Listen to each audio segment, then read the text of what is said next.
রাত্র আনুমানিক 9:30টার দিকে আমাদের থানার অফিসার এসআই স্বপন সেন এবং স্টাফরা নরসিংহী এলাকা থেকে একটা বোলেরো গাড়ি করছে। চেকিংয়ের সময় গাড়িতে প্রায় 10টা গরু পাইছে। তখন তার কাছে সেরকম ভ্যালিড ডকুমেন্ট ছিল না, তাই এসআই স্বপন সেন এই গরুগুলি এবং গাড়িটা সিজ করে থানাতে নিয়ে আসে। তারপরে এখানে অ্যাজ পার রুলসে আপনি একটা কেস রেজিস্টার হয়েছে বিরোধী থানাতে। তারপরে আমরা এই ড্রাইভারকে অ্যারেস্ট করছি আর গরুগুলিকে আমরা সিজ করছি। আজকে আমরা কেস রেজিস্টার করে আমরা কোর্টে চালান দিতেছি। গরুগুলো কোনখানে যেতে লাগছিল কোনো জানা গেছে বা কোথা থেকে আসছিল? গরুটি তারা জামজুরি থেকে কোথায় যেতেছিল? হরিপুর নিয়ে যেতে আসলো।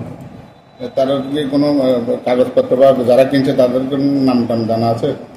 যারা কিনছে তারা আমরা কোনো ডকুমেন্ট দিতে পারছে না। আর এই কামাল হোসেন নামে একজন ড্রাইভার আসলো, ওই ড্রাইভারকে আমরা অ্যারেস্ট করছি। মানে যারা মালিক গরু কিনছে তারা নাম টাম দিতে পারছে না? এখন তো নাম টাম দিচ্ছে না।